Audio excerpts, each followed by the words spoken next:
अस्सलाम वालेकुम।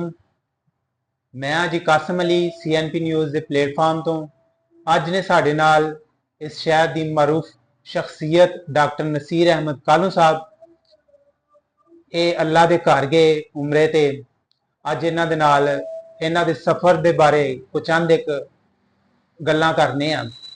अस्सलाम वालेकुम डॉक्टर साहब। वालेकुम सलाम वरहमतुल्लाह।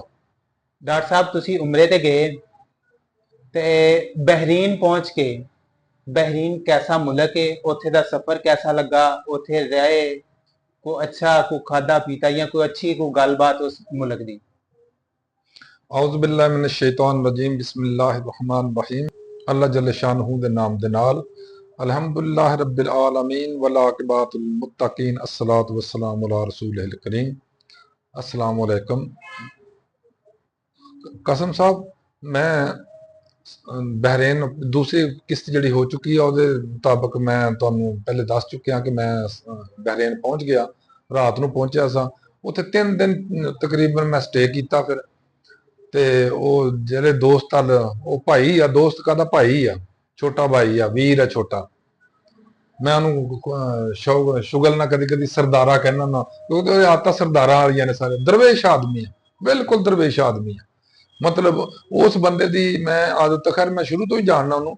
ਉਹ ਇਸ ਤਰ੍ਹਾਂ ਦੀ ਆ ਕਿ ਜਿਹੜਾ ਬੰਦੇ ਨੇ ਮੈਨੂੰ ਕਿਹਾ ਨਾ ਵੀ ਚੌਧਰੀ ਸਾਹਿਬ ਇਹ ਮੇਰਾ ਕੰਮ ਆ, ਉਹਨੇ ਉਹਦੇ ਮਗਰ ਤੁਰ ਪੈਣਾ ਕੰਮ ਦੇ ਮਗਰ। ਭਾਵੇਂ ਕੋਈ ਥਰਡ ਪਰਸਨ, ਕੋਈ ਅਨਨੋਨ ਆਦਮੀ ਵੀ ਉਹਨੂੰ ਕਹਿੰਦਾ ਨਾ ਮੇਰਾ ਇਹ ਕੰਮ, ਉਹਦੇ ਵਾਸਤੇ ਉਹਨੇ ਤਗੋ-ਦੋ ਸ਼ੁਰੂ ਕਰ ਦੇਣੀ ਆ, ਕੋਸ਼ਿਸ਼ ਸ਼ੁਰੂ ਕਰ ਦੇਣੀ ਆ। ਬਲਕਿ ਇੱਕ ਦਿਨ ਉਹਨਾਂ ਦਾ ਬੇਟਾ ਮੈਨੂੰ ਕਹਿਣ ਲੱਗਾ ਜੀ ਤੁਸੀਂ ਥੋੜਾ ਜਿਹਾ ਇਹਨੂੰ ਸਮਝਾਓ ਕਿ ਹਰ ਬੰਦੇ ਦੇ ਨਾਲ ਤੁਰ ਪੈਂਦੇ ਨੇ ਜਿਹਦਾ ਕੋਈ ਕੰਮ ਹੁੰਦਾ। ਮੈਂ ਕਿਹਾ ਯਾਰ ਤੁਸੀਂ ਉਹਨੂੰ ਮਸਰੂਫ ਆਦਮੀ ਆ, ਉਹਨੂੰ ਮਸਰੂਫ ਰਹਿਣ ਦਿਓ। ਸਗੋਂ ਤੁਸੀਂ ਜ਼ਰੂਰ ਉਹਨੂੰ ਮੰਜੀ ਤੇ ਬਿਠਾਉਣਾ ਬੁੱਢੇ ਬਾਰੇ ਆ ਕੇ। ਉਹਦੀ ਆਦਤ ਬਣ ਗਈ ਹੈ, ਬਹੁਤ ਅੱਛੀ ਆਦਤ ਆ, ਉਹਨੂੰ ਚੱਲਣ ਦਿਓ। ਬਹਰਾਲ ਉਸ ਬੰਦੇ ਦੀ ਆਦਤ ਇਹ ਆ ਕਿ ਹਰ ਬੰਦੇ ਦੇ ਕੰਮ ਆਉਣਾ ਔਰ ਹਰ ਬੰਦੇ ਦੀ ਖਿਦਮਤ ਮਦਦ ਕਰਨ ਦੀ ਕੋਸ਼ਿਸ਼ ਕਰਨਾ। ਔਰ ਇਹੀ ਗੱਲ ਆ ਕਿ ਅੱਲਾਹ ਤਾਲਾ ਨੂੰ ਬੜਾ ਅੱਛਾ ਰਿਜ਼ਕ ਵੀ ਦਿੱਤਾ, ਬੜਾ ਅੱਛਾ ਸਟੇਟਸ ਵੀ ਦਿੱਤਾ। ਔਰ ਉਹਦਾ ਅੱਧਾ ਬਹਿਰੀਨ ਜਿਹੜਾ ਉਹਦਾ ਵਾਕਫ ਹੈ ਉੱਤੇ। ਹੁਣ ਆਜੋ ਬਹਿਰੀਨ ਦੇ ਉੱਤੇ। ਉਸ ਘਰ ਦੇ ਵਿੱਚ ਮੈਨੂੰ ਬਿਲਕੁਲ ਮਹਿਸੂਸ ਨਹੀਂ ਹੋਇਆ ਕਿ ਮੈਂ ਪੰਜਾਬੀ ਜਿਹਨੂੰ ਕਹਿੰਦੇ ਵਨ ਡੇ ਆਇਆ, ਮਤਲਬ ਮੈਂ ਦੂਸਰੇ ਘਰ ਚ ਆਇਆ। ਮੈਨੂੰ ਕਦੀ ਮਹਿਸੂਸ ਨਹੀਂ ਹੋਇਆ। ਉਸ ਘਰ ਚ ਐਵੇਂ ਸੀ ਜਿਸ ਤਰ੍ਹਾਂ ਮੈਂ ਇੱਥੇ ਹੀ ਬੈਠਾ, ਪਾਕਿਸਤਾਨ ਚ ਬੈਠਾ। ਖਾਣਾ ਪਾਣਾ ਦਾਣਾ ਜੋ ਵੀ ਸੀ ਬਿਲਕੁਲ ਸਾਡੇ ਘਰ ਦੇ ਹਿਸਾਬ ਨਾਲ ਸੀ। ਉਸ ਤੋਂ ਬਾਅਦ ਜਵੇਦ ਸਾਹਿਬ ਨੇ ਮੈਨੂੰ ਜਨਾਬ ਰੋਜ਼ਾਨਾ ਲੈਣਾ ਨਾਲ ਤੇ ਸਮੁੰਦਰ ਦੇ ਕਿਨਾਰੇ। ਐਕਚੁਅਲੀ ਜਿਹੜਾ ਬਹਿਰੀਨ ਨਾ ਉਹ ਸਮੁੰਦਰ ਹੀ ਹੈ। ਉਹ ਛੋਟਾ ਜਿਹਾ ਜਜ਼ੀਰਾ ਸੀ ਜਿਹੜਾ ਇਹਨਾਂ ਨੇ ਇਸ ਤਰ੍ਹਾਂ ਕੀਤਾ, ਸਮੁੰਦਰ ਦੇ ਵਿੱਚੋਂ ਰੇਤ ਕੱਢ ਕੱਢ ਕੇ ਨਾ ਜਹਾਜ਼ ਲੱਗੇ ਨੇ ਜਿਹੜੇ ਸਮੁੰਦਰ ਚੋਂ ਰੇਤ ਕੱਢ ਕੱਢ ਕੇ ਡੰਪਿੰਗ ਕਰਦੇ ਨੇ। ਔਰ ਜਿਹੜਾ ਪਾਣੀ ਆ ਉਹ ਪਿੱਛੇ ਚਲੇ ਜਾਂਦਾ, ਗਹਿਰਾ ਹੋ ਜਾਂਦਾ, ਔਰ ਉਹ ਉੱਥੇ ਆਬਾਦੀ ਬਣ ਜਾਂਦੀ, ਉੱਥੇ ਘਰ ਬਣਾ ਲੈਂਦੇ ਆ, ਖੁਸ਼ਕੀ ਬਣਾ ਕੇ ਉੱਤੇ ਘਰ ਬਣਾ ਲੈਂਦੇ ਆ। ਔਰ ਬਹੁਤ ਸਾਰਾ ਤੁਸੀਂ ਹੁਣ ਵੀ ਇਸ ਤਰ੍ਹਾਂ ਵਾ ਕਿ ਬਹਿਰੀਨ ਦੇ ਅੰਦਰ ਬਹੁਤ ਜਗ੍ਹਾ ਤੇ ਸਮੁੰਦਰ ਛੋਟੇ ਛੋਟੇ ਜਿਹੜੇ ਉਹਦੇ ਝਰਨੇ ਨੇ ਜਾਂ ਛੋਟੇ ਛੋਟੇ ਜਿਹੜੇ ਉਹਦੇ ਜੌਹਰ ਨੇ ਨਾ ਸਮੁੰਦਰ ਦੇ, ਅਜੇ ਵੀ ਮੌਜੂਦ ਨੇ। ਔਰ ਉਹਦੇ ਉੱਤੇ ਆ ਕੇ ਲੋਕ, ਉਹ ਜਿਹੜਾ ਮੇਨ ਸਮੁੰਦਰ ਆ, ਵੱਡਾ ਸਮੁੰਦਰ ਜਿਹੜਾ ਬਾਹਰ ਜਾ ਕੇ ਮੇਨ ਸਮੁੰਦਰ ਦੇ ਨਾਲ ਅਟੈਚ ਹੁੰਦਾ ਨਾ, ਉੱਤੇ ਫਲਾਈਟਾਂ ਆਪਣੇ ਇਹਨਾਂ ਦੇ ਚੱਲਦੇ ਨੇ, ਕੀ ਇਹਨਾਂ ਨੂੰ ਕਹਿੰਦੇ ਨੇ, ਕਸ਼ਤੀਆਂ ਜਾਂਦੀਆਂ ਨੇ, ਉਹ ਚ ਲੋਕ ਮੱਛੀਆਂ ਫੜਦੇ ਨੇ। ਉੱਥੇ ਜਨਾਬ ਇਹਨਾਂ ਨੇ ਬਣਾਈਆਂ ਨੇ ਜਗ੍ਹਾ ਲੋਕਾਂ ਦੇ ਵਾਸਤੇ, ਇੰਜੋਇਮੈਂਟ ਵਾਸਤੇ, ਸ਼ੁਗਲ ਸ਼ਗਲ ਵਾਸਤੇ। ਆ ਕੇ ਫੈਮਿਲੀਜ਼ ਆ ਕੇ ਬੈਠਦੀਆਂ ਨੇ, ਉੱਥੇ ਦੇਖਦੀਆਂ ਨੇ, ਸੀ ਵਿਊ ਜਿਹਨਾਂ ਨੂੰ ਕਹਿੰਦੇ ਨੇ। ਉਹ ਫਿਰ ਇਹ ਮੈਨੂੰ ਇੱਕ ਦਿਨ ਨਾਲ ਲੈ ਕੇ ਕਿਤੇ ਚਲੇ ਗਏ। ਉੱਥੇ ਹੈ ਸੀਗਾ ਆਪਣੇ ਜਿਮ। ਉਹ ਜਿਮ ਕੋਈ 7ਵੀਂ 8ਵੀਂ ਮੰਜ਼ਿਲ ਦੇ ਉੱਤੇ ਬਣਿਆ ਸੀ। ਪੱਲੇ ਸਮੁੰਦਰ ਦੇ ਨਾਲ ਸਾਹਮਣੇ ਸਮੁੰਦਰ ਆ ਬਿਲਕੁਲ, ਤੇ ਸਮੁੰਦਰ ਦੇ ਕਿਨਾਰੇ ਦੇ ਉੱਤੇ ਉਹ ਜਿਮ ਬਣਿਆ ਸੀਗਾ। ਉਥੋਂ ਇਹ ਕਸ਼ਤੀਆਂ, ਬਲਕਿ ਜਹਾਜ਼ ਛੋਟੇ ਛੋਟੇ ਬੜੀ ਤੇਜ਼ੀ ਨਾਲ ਇੱਧਰ ਜਾ ਰਹੇ ਨੇ, ਇੱਧਰ ਜਾ ਰਹੇ, ਇੱਧਰ ਜਾ ਰਹੇ। ਉਹ ਹੀ ਆ ਇਲਾਕਾ ਕਿ ਉੱਥੇ ਉਦੋਂ ਰੇਤ ਕੱਢ ਕੱਢ ਕੇ ਉਹਨੂੰ ਜ਼ਮੀਨ ਖੁਸ਼ਕ ਬਣਾਉਂਦੇ ਨੇ, ਉੱਥੇ ਫਿਰ ਅੱਗੇ ਕੰਸਟਰਕਸ਼ਨ ਕਰ ਲੈਂਦੇ ਨੇ।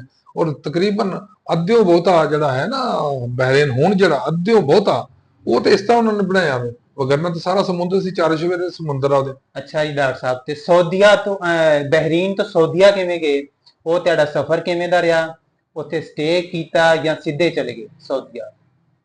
ਅੱਛਾ, ਇਸ ਤੋਂ ਜਾਂਦੇ ਹੀ ਮੇਰਾ ਪ੍ਰੋਗਰਾਮ ਬਣ ਰਿਹਾ ਪਿਆ ਕਿ ਜਵੇਦ ਸਾਹਿਬ ਕਿੱਦਣ ਜਾਣਾ। ਜਵੇਦ ਕਹਿੰਦਾ ਵੀ ਤੂੰ ਯਾਰ ਥੋੜਾ ਜਿਹਾ ਰੈਸਟ ਕਰ, ਜਰਾ ਥਕਾਵਟ ਹੋਈ ਹੋਣੀ ਆ, ਤੇ ਚੱਲਨੇ ਆ ਆਰਾਮ ਨਾਲ ਪ੍ਰੋਗਰਾਮ। ਐਕਚੁਅਲੀ ਇਹ ਆ ਕਿ ਉੱਥੋਂ ਤਕਰੀਬਨ ਬਹਿਰੀਨ ਤੋਂ 2000 ਕਿਲੋਮੀਟਰ ਦਾ ਵਨ ਵੇ ਸਫ਼ਰ ਆ, ਜਾਣ ਦਾ ਤੇ 2000 ਹੀ ਤਕਰੀਬਨ ਆਉਣ ਦਾ। सही।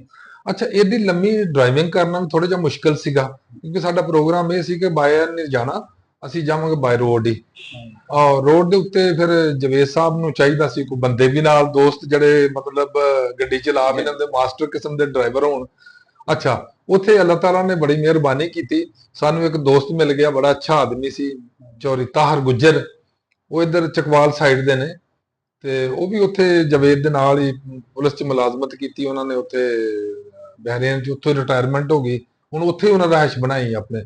ਉਹਨਾਂ ਦਾ ਬੱਚਾ ਇੱਕ ਪਾਇਲਟ ਟ੍ਰੇਨਿੰਗ ਲੈ ਰਿਹਾ ਲੰਡਨ ਵਿੱਚ, ਇੱਕ ਬੇਟਾ ਉਹਨਾਂ ਦਾ ਪੜ੍ਹ ਰਿਹਾ ਤੇ ਇੱਕ ਬੇਟਾ ਉਹਨਾਂ ਦਾ ਉੱਥੇ ਕੰਮ ਕਰ ਰਿਹਾ। ਅੱਛਾ, ਜਵੇਦ ਸਾਹਿਬ ਦੇ ਵੀ 4 ਬੇਟੇ ਨੇ ਔਰ ਮਾਸ਼ਾਅੱਲਾ ਅੱਛੇ ਸਟੇਟਸ ਤੇ ਕੰਮ ਕਰ ਰਹੇ ਨੇ। ਇੱਕ USA ਦੇ ਸਫਾਰਤਖਾਨੇ 'ਚ ਮੁਲਾਜ਼ਮ ਆ, ਇੱਕ ਉੱਥੋਂ ਪੁਲਿਸ 'ਚ ਮੁਲਾਜ਼ਮ ਆ, ਇੱਕ ਬੰਦੇ ਦਾ ਪ੍ਰਾਈਵੇਟ ਫਰਮਾਂ 'ਚ ਕੰਮ ਆ, ਤੇ ਇੱਕ ਇਸ ਤਰ੍ਹਾਂ ਹੀ ਉਹਨਾਂ ਦੇ ਕੰਮ ਠੀਕ ਨੇ। ਅੱਛਾ, ਉਹ ਫਿਰ ਪ੍ਰੋਗਰਾਮ ਬਣਿਆ ਕਿ ਚੌਰੀ ਤਾਹਰ ਨੂੰ ਨਾਲ ਲਈਏ। ਅੱਛਾ, ਜਵੇਦ ਸਾਹਿਬ ਨੇ ਜਨਾਬ ਚੌਰੀ ਤਾਹਰ ਨੂੰ ਗੰਢਿਆ ਕਿ ਤਾਹਰ ਸਾਹਿਬ ਮੁਤਮਿਨ ਹੋ ਗਏ, ਉਹਨਾਂ ਇਤਫਾਕ ਕਰ ਲਿਆ, ਉਹਨਾਂ ਨੇ ਮਤਲਬ ਸਾਡੇ ਨਾਲ ਵਾਅਦਾ ਕਰ ਲਿਆ ਕਿ ਠੀਕ ਹੈ ਚੱਲਦੇ ਆ। 4 ਦਿਨ ਤੋਂ ਬਾਅਦ ਅਸੀਂ ਫਿਰ 3 ਦਿਨ ਕਿ 4 ਦਿਨ ਤੋਂ ਬਾਅਦ ਤਾਹਰ ਸਾਹਿਬ ਸਨ, ਇੱਕ ਉਹਨਾਂ ਦਾ ਬੇਟਾ ਸੀ, ਇਹ ਦੋਨੋਂ ਬੜੇ ਅੱਛੇ ਡਰਾਈਵਰ ਸੀ, ਦੋਨੋਂ ਬੜੇ ਕਮਾਲ ਦੇ ਡਰਾਈਵਰ ਸਨ। ਇਹਨਾਂ ਨਾਲ ਰਿਹਾ ਚੌਰੀ ਜਵੇਦ ਦੀ ਪਜਾਰੋ ਸੀ। ਅਸੀਂ ਜਨਾਬ 4 ਬੰਦੇ ਫਜਰ ਪੜ੍ਹੀ ਆ, ਫਜਰ ਪੜ੍ਹਨ ਤੋਂ ਬਾਅਦ ਅਸੀਂ ਉੱਥੋਂ ਨਿਕਲ ਆਏ ਆ, ਤੇ ਉਸ ਤੋਂ ਬਾਅਦ ਲਓ ਜੀ, ਅਗਲਾ ਸਫ਼ਰ ਜਿਹੜਾ ਉਹ ਇਨਸ਼ਾਅੱਲਾ। ਲਓ ਜੀ, ਇਹ ਸਨ ਸਾਡੇ ਨਾਲ ਡਾਕਟਰ ਨਸੀਰ ਸਾਹਿਬ। ਅਗਲੇ ਪ੍ਰੋਗਰਾਮ ਵਾਸਤੇ ਦਿਓ ਇਜਾਜ਼ਤ। ਅੱਲਾ ਹਾਫਿਜ਼।